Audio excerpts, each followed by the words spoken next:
Par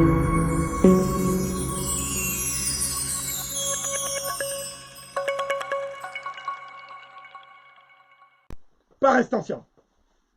Donc, ceux qui ont d'abord habité cette contrée, c'était les pygmées. Parmi les pygmées, il y a un groupe de pygmées spécialisés dans une herbe qui est devenue un médicament. Et ce médicament permet même de faire les anesthésies avant toute opération. Iboga. Et les pygmées maîtrisaient toutes les richesses de la forêt. Donc ils étaient des spécialistes de la botanique. Ils étaient des spécialistes de ce qu'on appelle les plantes médicinales, dont ils connaissaient par cœur toutes les vertus curatives. Et les pygmées étaient aussi, pourquoi ne pas le dire, les spécialistes pour capturer les animaux, notamment les animaux les plus difficiles à dompter par l'homme. Les premiers éléphants sauvages, les hippopotames, tout ça c'est les pygmées qui les amenaient et qui les ramenaient vers la vallée du Nil.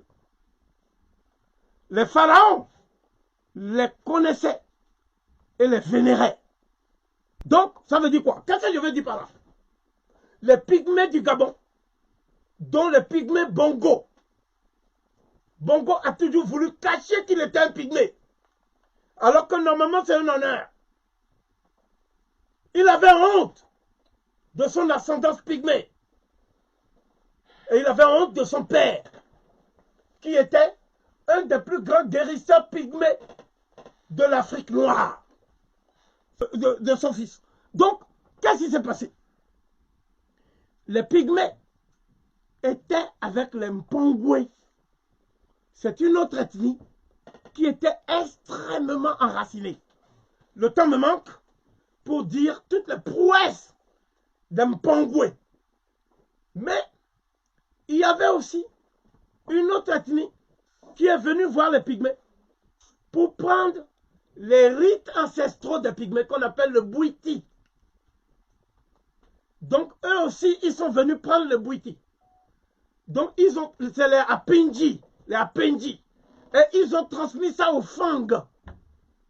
Les Fang, c'est une population qu'on trouve en Guinée équatoriale, qu'on trouve au Cameroun sous le nom de Béti. Donc c'est une population qui a proliféré dans toute la sous-région et qui a été dispersée par suite des chasses à l'homme dont le peuple noir a été victime. Quoi qu'il en soit, la famille qu'on appelle la famille Bantou de l'Afrique centrale, c'est une famille qui a été écartelée parce que on a divisé ce pays. Les explorateurs d'abord, les négriers et tous les autres ont divisé ce pays. Et il y a donc des gens qui appartiennent à la même famille. Certains parlent espagnol, c'est le cas en Guinée équatoriale. D'autres parlent anglais, c'est le cas de ceux qui se sont disséminés jusqu'en Gambie, à Banjul. D'autres parlent français, c'est le cas de ceux qui étaient au Cameroun, mais ils parlaient allemand aussi, et tout. Donc ça veut dire que l'Europe a culturellement fait exploser le tissu linguistique et culturel de l'Afrique. Mais il y a des populations qui ont résisté tant bien que mal. Au moment où les Portugais découvrent au XVe siècle l'embouchure du Congo, que en 1837, le prétendu roi Denis passe un accord avec la France. Et il cède toute une partie du territoire de Libreville, ce qu'on va appeler plus tard Libreville. Parce qu'on va dire que c'est la France qui a rendu cette population libre, alors que la France les a mis en esclavage.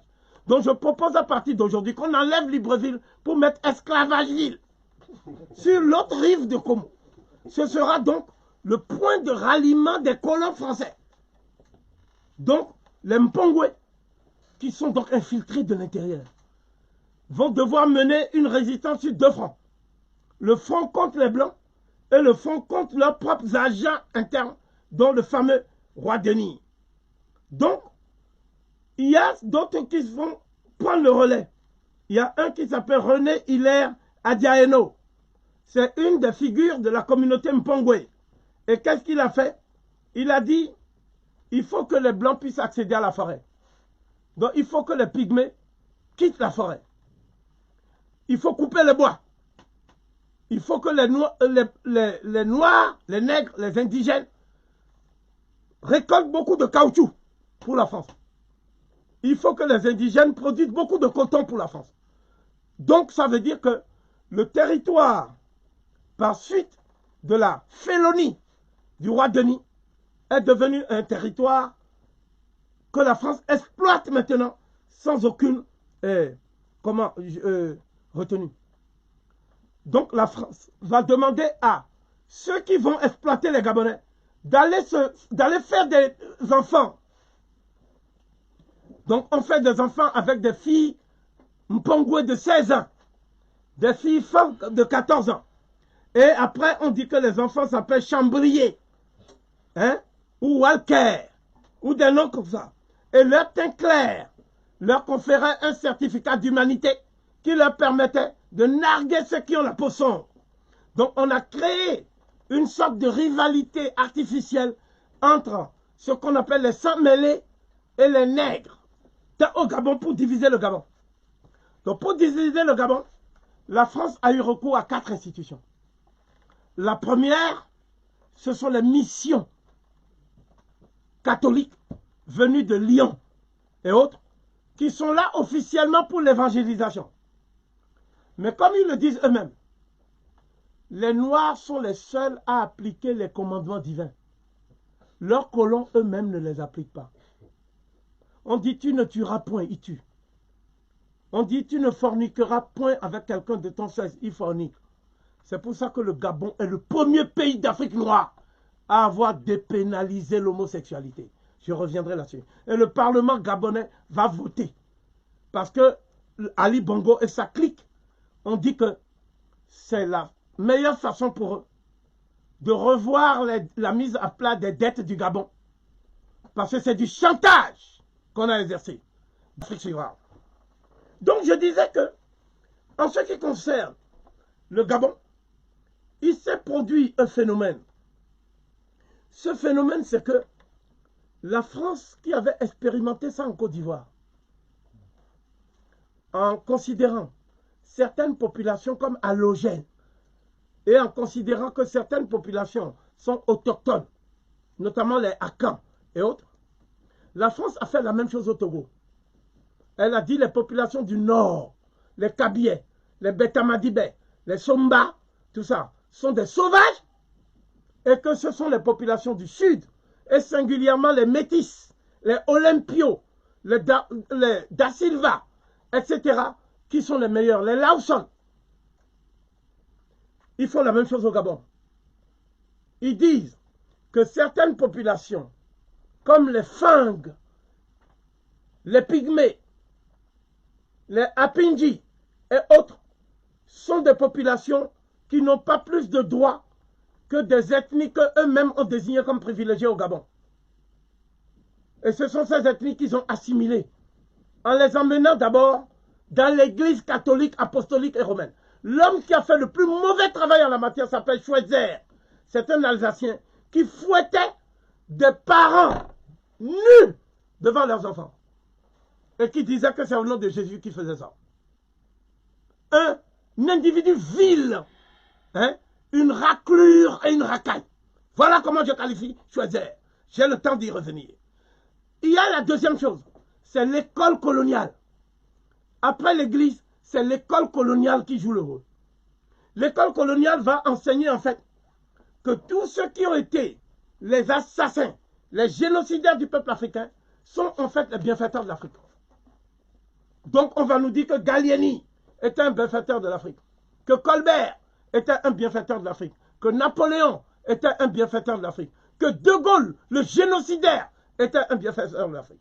Donc voilà ce qu'ils ont fait. Donc l'école coloniale n'a pas pour but d'instruire les Noirs. L'école coloniale a pour but de permettre aux Noirs les plus assimilés et acquis aux Blancs de pouvoir être interprètes avec les Blancs qui ne veulent pas parler nos langues afin de mieux donner les directives pour exploiter l'Afrique. Voilà la vérité. Troisièmement, il y a une institution dont beaucoup de gens ne parlent pas, mais qui joue un rôle clé. Cette institution, c'est ce qu'on appelle l'infiltration de nos traditions par des Noirs acquis aux Blancs. Donc les Noirs vont noyauter et infiltrer le Bwiti pour en faire un instrument à partir duquel on va détecter maintenant les foyers de résistance dans l'intérieur du pays. On va faire la délation. On va pouvoir livrer les vrais résistants. Et ceux qui font ça souvent sont des nègres qui font ça pour moins de 200 euros. C'est-à-dire vendre père et mère pour moins de 200 euros. Ça donne une idée de l'extraction de ces nègres. Et puis, il y a un quatrième point que vous oubliez souvent. Ce sont les loges maçonniques et crypto-maçonniques.